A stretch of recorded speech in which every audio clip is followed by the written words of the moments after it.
Inasemekana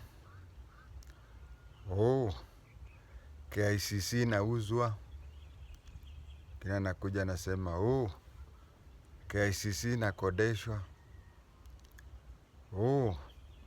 KICC can make 3 billion shillings. I don't know how long. Is it per month or per year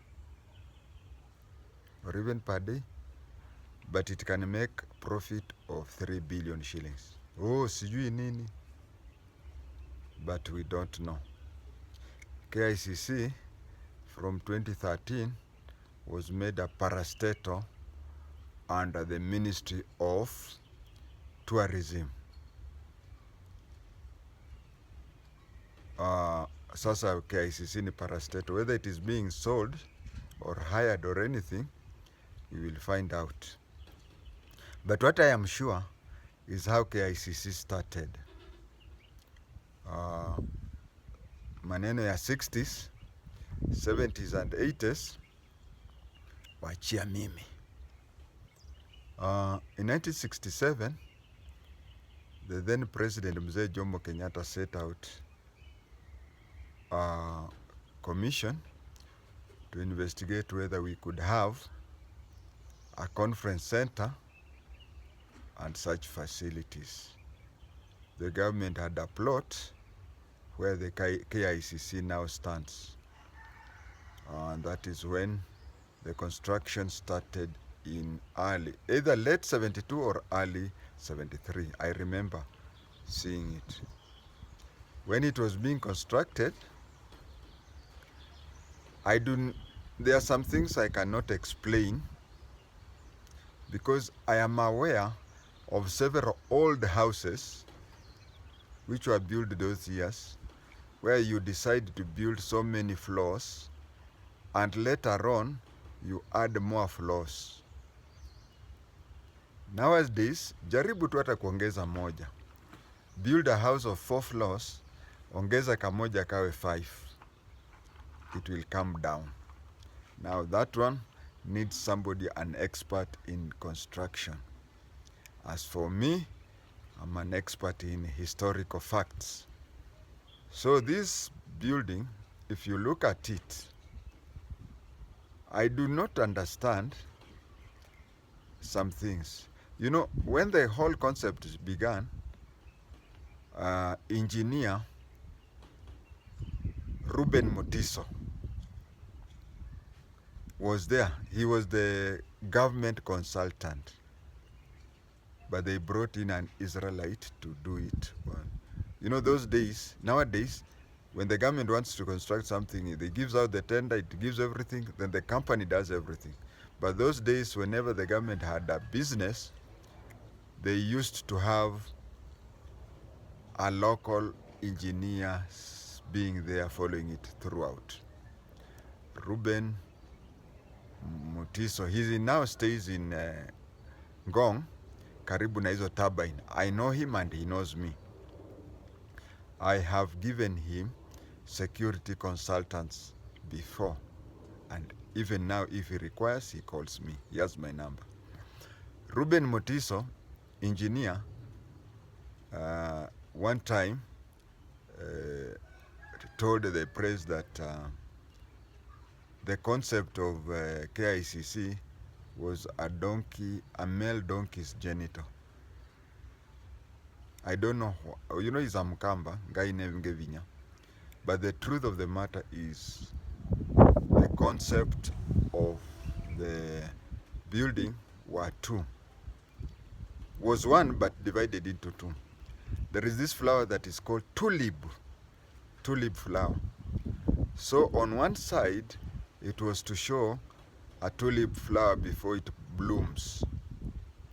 And on the other side, it was to show a tulip flower after it has bloomed.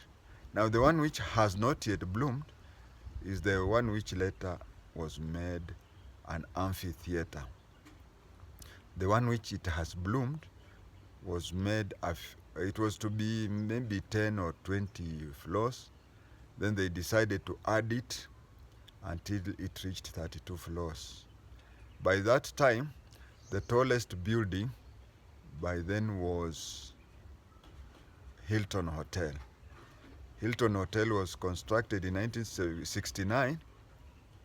So it was the tallest building for a few years, because in 1973, KICC became the tallest.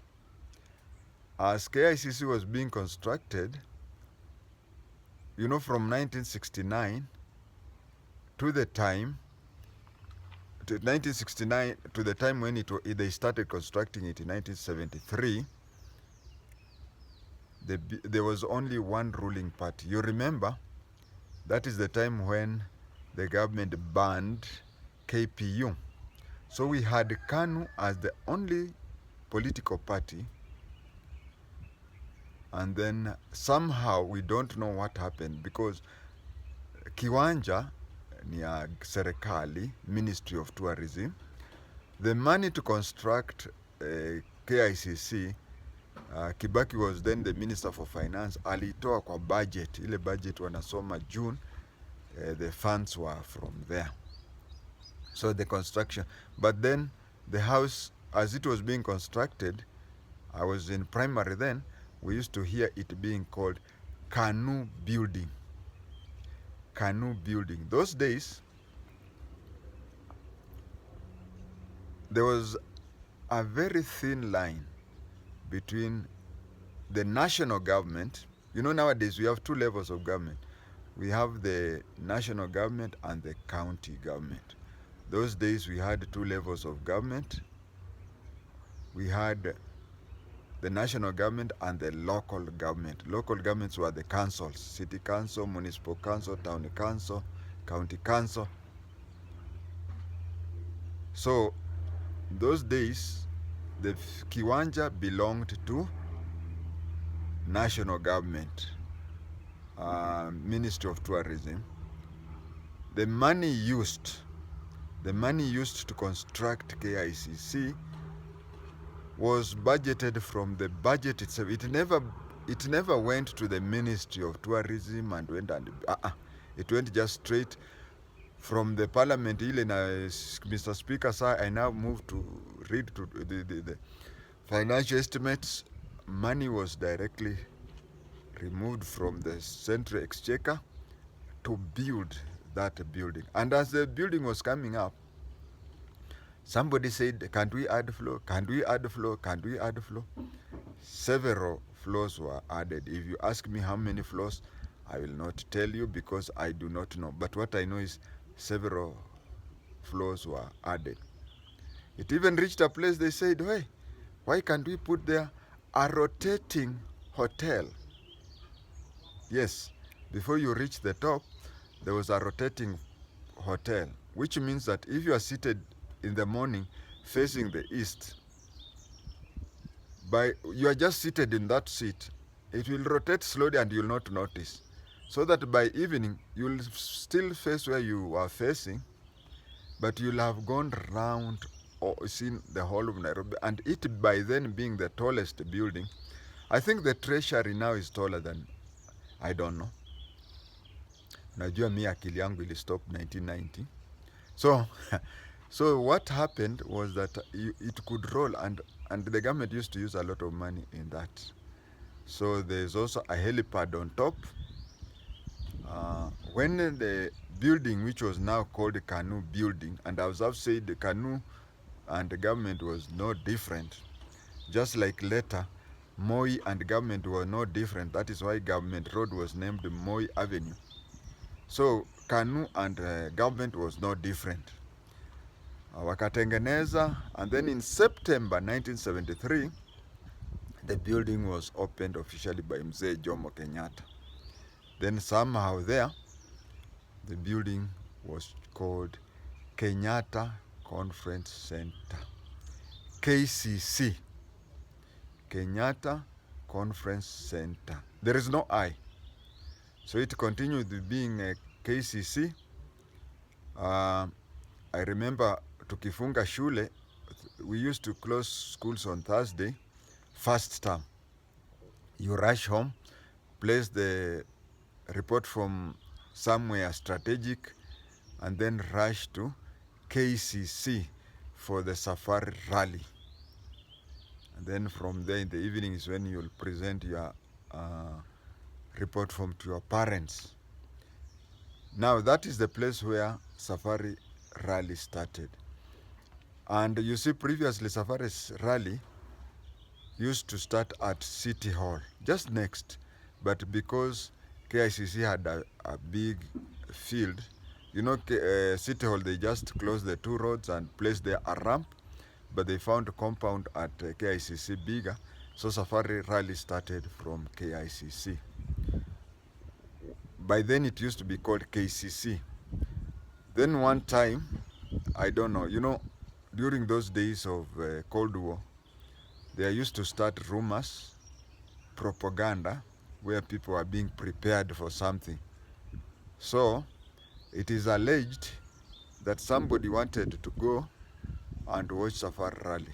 So when he was listening to the radio, he was being told kila mtu akuje KCC kuona magari ya safari rally. The fellow ended up in Dandora. I don't know whether Dandora, they still have KCC there, but Dandora used to have a factory for milk, Kenya Creamery Cooperative. Now, someone came, it started off as a joke. Tumekimbia Dandora tukifikiri huko ndio safari rally iko kutafuta KCC, tukakuta hiyo. And then they said, then that is when they decided to change it into Kenyatta International Conference Center. That is, the first name was Canoe Building, the second one was Kenyatta Conference Center, and later the third name was Kenyatta International Conference Center. But now I'm told it has another name, Kenyatta International Convention Center, something like that. Mutatafuta mjue, but I only know ya zamani. 1984, I joined the special branch. When I joined the special branch, we went to various strategic buildings in around, especially around Nairobi. We didn't go as far as Mombasa or Kisumu. And one of the strategic buildings we visited, where we were to study it, was the KICC. That is when we were told, you remember it was built by Israelites, so it was built with a security in mind, and they knew that what was to happen later, what was to later happen to World Trade Center could happen to KICC. So it was built with a lot of, KICC itself has a police station, which the jurisdiction is only the KICC. You get out of the KICC, you are in the jurisdiction of another police station.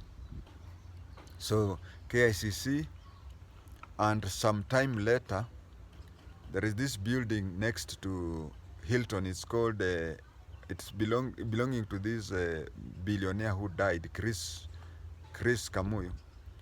It's called International Lifehouse or something. That one also nowadays has a police station, which the jurisdiction is within that building. Meaning, if you are caught there, the OB number is for that building's police. Why is it that a personal building, Chris Kamuyu's building, has a police station? It is because it has so many embassies there. So embassies, tourist police have got to keep security of all those all those embassies within Chris building. That is why a personal building has a police station there. KICC also has a police station there. And the funny thing, or can I say the truth? Not very funny, but KICC is the only place where we had, in the police law, we have something that is called special police officers. Special police officers are different from, these are different from home guards. Although they are like home guards, but they are special police officers with police ranks. But all those that I met at KICC were constables. These are people who are employed by the Ministry of Tourism. Remember, KICC belongs to the Ministry of Tourism, and you could find, especially in 1984, today you find police officers who are employed there. Wanakugongea kizungu utafikiri ni mtu anatoka UK, United Kisumu. So, but those days finding somebody who can communicate clearly, a constable in English, was a problem. So the Ministry of Tourism employed people who underwent some special training at CID training school, and they were special police officers.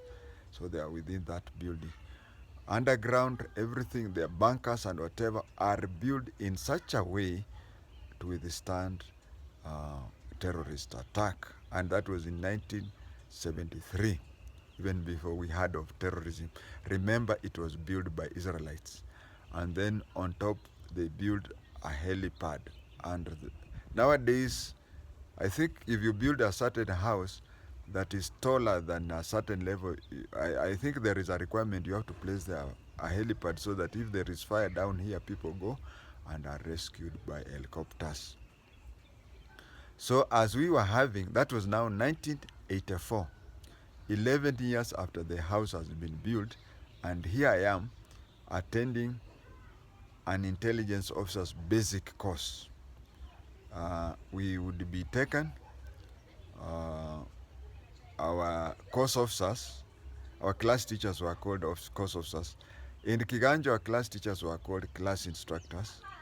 But in CID training school, our teachers were called course officers. So our course officer took us there. We had an intelligence officer who was stationed there. He took us to all those places, and he said, those days things are different. Today you want to go to the helipad, you'll just go. But those days it was a security risk going there. You have to get clearance. Underground, I don't know whether you are allowed it nowadays.